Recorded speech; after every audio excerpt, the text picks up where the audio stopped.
Please, Derek. No. Please. How dare you show up here? Get out. Look at that dress.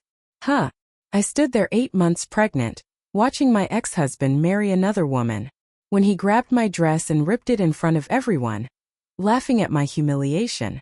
He thought he'd won, but he didn't see my brother standing in the shadows. What happened next changed everything forever. Before we dive into this revenge story, I need you to understand something. This isn't just about a torn dress or a ruined wedding. This is about justice, survival, and how sometimes the people who hurt you the most end up destroying themselves. So stay with me because what you're about to hear will shock you. My name is Paisley and this is the story of how I went from being a broken, humiliated woman to watching my abuser lose absolutely everything. I thought I had it all. For 6 years I was married to Derek Stone, a man who owned half the commercial real estate in our city.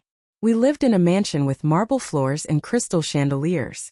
We drove cars that cost more than most people's houses. Everyone looked at us and saw perfection. They saw the designer clothes, the charity galas, the social media posts of our supposedly amazing life. But nobody saw what happened behind closed doors. Nobody saw how Derek controlled every aspect of my life, what I wore, who I talked to, where I went. He wasn't physically violent. Not at first. His cruelty was quieter, more calculated. He'd make comments about my weight, my intelligence, my worth. He'd isolate me from friends, telling me they were jealous of our success. Slowly, methodically, he built a cage around me that looked like a palace from the outside. The one thing I wanted more than anything was a baby. We tried for years. I went through fertility treatments that left me exhausted and emotional. We spent thousands of dollars, endured countless disappointments. I walked away very much alive and done, recalling how I had sold my own small brick home, bought with every graveyard shift, to wire them the down payment for their house, never asking to be on the deed, only wanting to be near my grandchildren, moving into their windowless guest room between the laundry and the garage. I helped more than they'd ever admit, watching the kids every weekday, cooking, washing, never asking for a cent, until I noticed a final notice mortgage envelope. Michael brushed it off, but I paid it quietly and set up a monthly payment to cover half the mortgage for 3 years without telling them, because he was my son. Yet Clara's contempt grew, rolling her eyes, correcting me sharply, suggesting they turn my guest room into a playroom for more space, and telling me, might be nice if you started picking up your own groceries. I mean, you do eat a lot of yogurt. While Michael always looked away. One evening I burned the rice and Clara laughed. Well, I guess you really are getting old. I sat down on the back steps and realized that even though I stayed because mothers stay, the moment Clara slapped my face and Michael didn't move, my grief turned into resolve to do something I never thought I had the strength for. I called the bank on a Tuesday morning, not dramatically but quietly, confirming I was the payee on the mortgage and simply stating, no, I said I'd like to stop today, and requesting that the remaining balance, all future communications, and every financial document be redirected to the legal homeowners, Michael and Clara Harper. I hung up, printed the bank's confirmation letter, folded it neatly with the final receipt, and placed the envelope beside the salt shaker on the dinner table that afternoon. When they arrived home, I greeted them like nothing had changed, and when the plates were nearly empty, I reached for the envelope and placed it between them, telling Clara, "You think anyone will believe you over me?" he said calmly. "I'm Derek Stone. I own this city. You're just a pregnant, emotional woman who everyone already thinks is losing her mind." That's when I realized how trapped I really was. He had the money, the power, the connections. His lawyers were the best in the state. I could barely afford a consultation with a decent attorney. The divorce was brutal and quick. Derek offered me a choice. Take a small settlement and walk away quietly, or fight him in court and lose everything including my baby. My lawyer, a kind woman who was doing her best with limited resources, advised me to take the deal. He has too much power, she told me gently. If you fight, he'll make your life hell and you might lose custody. Take what you can and protect your child. So I did. I signed away my rights to the mansion, the money, everything we'd built together. I moved into a tiny apartment and worked 2 jobs while 8 months pregnant just to pay rent. I'd lost everything except the one thing that mattered, my baby. Then 2 months later the invitation arrived. It was ornate, expensive, the kind of wedding invitation that cost $50 a piece. Derek Stone and Amber Pierce were getting married at the most exclusive venue in the city. The date was set for exactly 1 week before my due date, But it was the handwritten note inside that made my hands shake. We'd love for you to see what a real family looks like. Don't worry, there will be plenty of cameras. My brother Nathan came over that night and found me sitting on my apartment floor crying. He picked up the invitation, read it, and his jaw clenched. This is a trap, he said. They want you there so they can humiliate you publicly. Don't go, Paisley. Don't give them the satisfaction. But something inside me had shifted. For months I'd been quiet, compliant, broken. I'd let Derek destroy me piece by piece. But holding that invitation, reading Amber's taunting words, I felt something I hadn't felt in a long time. Anger. Pure burning anger. I'm going, I told Nathan. He tried to argue, but I wouldn't budge. What I didn't tell him was that I had my own plan forming. I was going to document everything. I was going to record every cruel word, every humiliating moment. I didn't know what I'd do with it yet, but I needed evidence of who Derek really was. The day of the wedding arrived. I chose a simple cream-colored maternity dress. Nothing fancy. I wanted to blend in, to be invisible. But the moment I walked into that venue, I knew invisibility was impossible. The place was packed. Derek had invited everyone we'd ever known. Former friends, business associates, society people who'd always looked down on me. The whispers started immediately. I could feel eyes on me, hear the barely concealed comments. Can you believe she actually came? How pathetic. She can't let go. Amber's bridesmaids, women I'd once considered friends, actually blocked my path at one point. One of them, wearing a lavender dress and too much perfume, looked me up and down and said, "Surprised you can still fit through the door."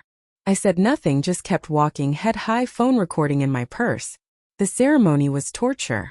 I sat in the very back, trying to disappear into the chair. I watched Derek stand at that altar in his expensive tuxedo, looking handsome and successful and completely untroubled. I watched Amber walk down the aisle in my dream wedding dress, the one I'd shown her from a magazine years ago, telling her it was perfect. She'd remembered. She'd chosen it deliberately. During the vows, when Derek promised to love and honor Amber, my baby kicked hard as if protesting. Amber looked directly at me during her vows and smirked. She wanted me to see this. They both did. The reception was even worse. The ballroom was magnificent, with ice sculptures and champagne fountains and a live band. I found a corner table and sat alone, drinking water, watching.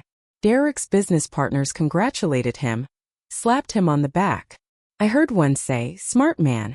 Definitely upgraded." Amber's mother hugged her daughter and said loudly enough for nearby tables to hear, "You finally got everything you deserved, sweetheart." I wanted to leave. Every cell in my body screamed at me to get out, but I stayed. Something told me I needed to see this through. Then Derek took the microphone to give his speech. He started with jokes, thanking everyone for coming, talking about new beginnings. Then his tone shifted. He looked directly at me. "You know," he said, his voice carrying through the room, "some people just can't let go of the past. Some people crash weddings they weren't meant to attend." The room went quiet. Everyone turned to look at me. I felt my face burning. Amber joined him at the microphone, fake tears glistening in her eyes. "She's been harassing us for months," she said, her voice trembling convincingly. "We tried to be kind, but she won't leave us alone." I started to stand to defend myself, but security guards were already moving toward my table. Derek had planned this. He'd invited me specifically so he could rewrite the narrative in front of everyone. I wasn't the abandoned pregnant wife. I was the crazy stalker ex who couldn't accept that he'd moved on. Derek walked over to my table, his face flushed from alcohol and triumph. He grabbed my arm roughly. "Time to leave, Paisley," he said loud enough for everyone to hear. I pulled my arm away. "I was invited," I said, trying to keep my voice steady. "I have the invitation." He laughed, a cruel sound that made my skin crawl. "Who's going to believe you?" Then, before I could process what was happening, he grabbed the neckline of my dress. With one violent yank, he ripped it. The fabric tore with a sound that seemed impossibly loud. Buttons scattered across the marble floor. I stood there exposed, trying desperately to cover my pregnant belly with my arms. The room erupted. Some people gasped, others laughed. I saw phones come out everywhere, capturing my humiliation from every angle. Amber was filming on her phone, laughing so hard she was crying. "This is perfect," she shouted. Derek turned to his friends. spreading his hands in mock confusion. "See, I told you she was crazy. She came here just to cause drama." I felt tears streaming down my face. This was it. This was the moment they'd wanted. They'd orchestrated my complete public destruction. They'd create viral content showing me as unstable, use it later in court to take my baby. I walked right into their trap. But then the music stopped. A voice boomed through the speakers, so loud and commanding that everyone froze. "Everyone stay exactly where you are." I looked up through my tears and saw my brother Nathan emerging from the crowd. But he wasn't alone. He was wearing what looked like a wire attached to his shirt. Behind him were 3 people. A uniformed police officer, a woman in a severe business suit carrying a briefcase, and a man with a professional video camera. Nathan's face was calm, but his eyes were ice cold as he looked at Derek. When he spoke, his voice carried through the entire ballroom. "My name is Nathan Pierce. I'm a criminal prosecutor for the state. I've been investigating Derek Stone for the past 3 months." Derek's smug expression vanished. His face went pale. "What I just witnessed," Nathan continued, "was assault and battery on a pregnant woman. That alone is a felony. But that's just the beginning." He pulled out a tablet and walked to the venue's AV booth. Within seconds, he'd connected it to the massive projector screen that had been showing the couple's romantic photos.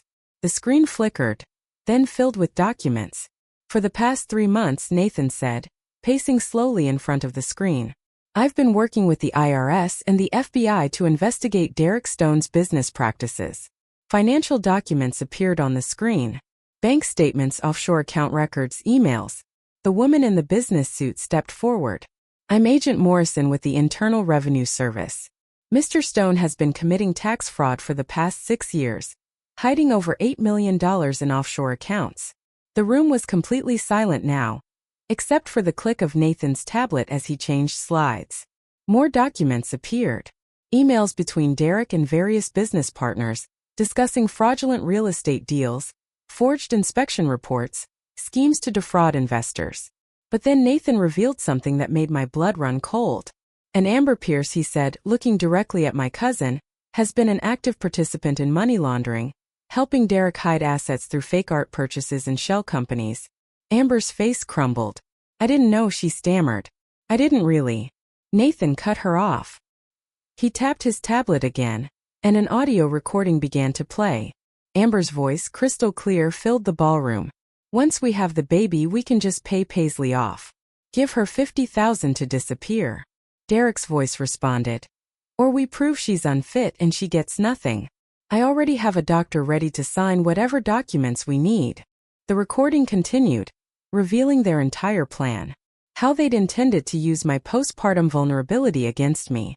How they'd already bribed a psychiatrist to diagnose me with severe postpartum depression.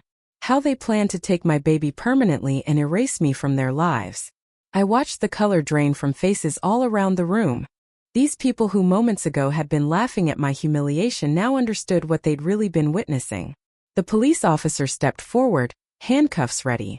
"Derek Stone, you're under arrest for assault, fraud, conspiracy, and about 15 other charges we'll discuss downtown." Derek tried to run. He actually tried to run in his wedding tuxedo. He made it maybe 3 steps before 2 more officers appeared from the exits and tackled him to the ground. The sound of him hitting the marble floor was satisfying in a way I can't fully describe. Amber was screaming now, her carefully applied makeup running down her face. "This is my wedding day," she shrieked. "You can't do this." But Nathan had more. He always had more. He played another recording. This one of Amber talking to a friend just days before the wedding. Her voice was bright, excited, proud. "Derek is so smart. We're going to be millionaires. And the best part, we're getting rid of Paisley forever. She'll be so destroyed, she'll probably just disappear on her own." The second officer handcuffed Amber as she sobbed. The wedding guests were in complete chaos now. Some were trying to leave. Others were recording everything on their phones. Derek's business partners looked panicked, several of them trying to quietly slip out the exits, only to find more officers waiting. Nathan walked over to me and gently draped his jacket over my torn dress. "It's over," he whispered. "I've got you." As Derek and Amber were let out in handcuffs, Derek tried one last time to play the victim. She orchestrated this," he shouted, thrashing against the officers. "My crazy ex-wife set me up." Nathan just smiled. "Actually, I did. And every single thing we're charging you with is backed by months of evidence that has nothing to do with my sister. You destroyed yourself, Derek. Paisley just survived you." The next few weeks were a blur. By the time Nathan and I left the venue that night, news vans were already outside. The story went viral within hours. Millionaire arrested at own wedding after assaulting pregnant ex-wife. The video of Derek ripping my dress was everywhere, but now it had context. Now people understood what they were really seeing. Derek tried to get bail. The judge denied it. He was considered a flight risk with assets hidden all over the world. His expensive lawyers tried every trick they knew, but several of them ended up implicated in the fraud too and had to withdraw. Derek ended up with public defenders who were overworked and underpaid. The trial lasted 3 weeks. I had to testify 9 months pregnant by then, exhausted and uncomfortable. But Nathan had prepared me well. I told my story calmly, showed the evidence, answered every question with quiet dignity. The jury took 2 hours to convict him on every single charge. Derek got 15 years in federal prison for the fraud and financial crimes. The judge added 3 more years for the assault, specifically noting his callous disregard for the safety of a pregnant woman. Amber got 8 years as an accomplice. But Nathan wasn't done. He helped me file civil lawsuits for emotional distress, assault, conspiracy, and defamation. We won $4.7 million in damages. Derek's entire empire was liquidated to pay. The mansion I'd lived in for 6 years was sold, and I got the proceeds. Every luxury car, every piece of art, every asset he'd hidden. All of it went to paying what he owed me. His business partner sued him too. By the time everything was settled, Derek Stone had nothing left. I gave birth 3 days after the trial ended. A healthy baby boy, 8 pounds, with my eyes and my father's nose. I named him William after my dad, who'd passed away years before. Nathan was in the delivery room with me, crying harder than I was when William took his first breath. The hospital tried to notify Derek as was legally required. I refused any contact, and in a final twist, Derek had signed away his parental rights as part of his plea deal, hoping it would reduce his sentence. It didn't, but it did mean he'd never have any claim to my son. I used the settlement money to start my own interior design business. Within a year, I'd built something I was proud of. Former clients of Derek's came to me wanting to support me, wanting to work with someone they could trust. I bought a beautiful house in a safe neighborhood with a yard where William could play. I hired help so I could work and still be present for my son. Through mutual acquaintances and Nathan's connections, I heard about Derek's life in prison. Other inmates knew what he'd done.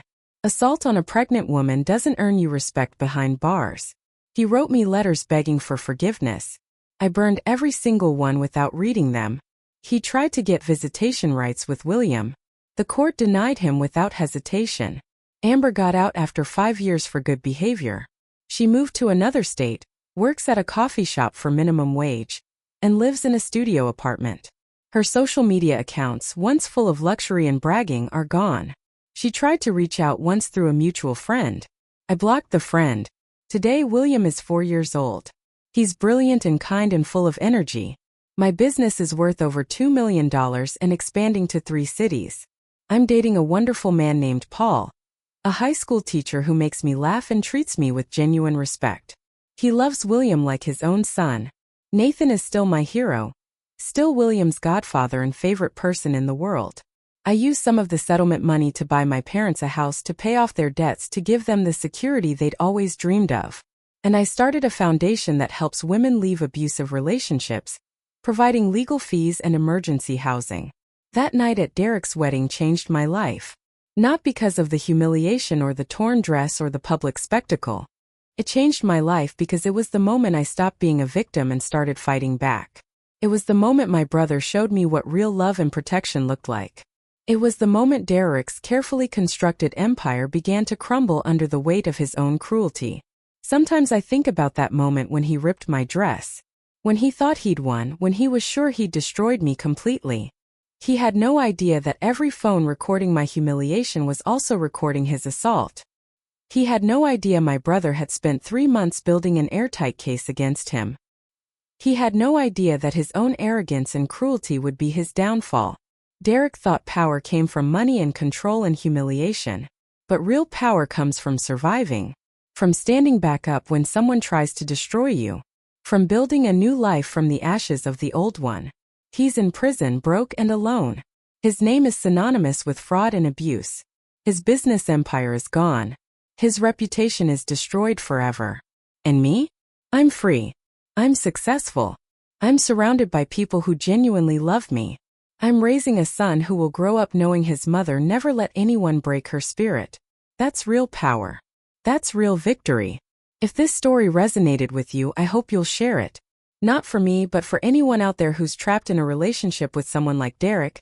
Anyone who thinks they're powerless because someone has more money or more influence or more control. You're not powerless. Document everything. Find people you can trust and know that sometimes justice takes time, but it comes. Thank you for listening to my story. Remember, you're stronger than anyone who tries to break you. And sometimes the best revenge isn't something you plan. It's just living well while they lose everything they thought made them powerful.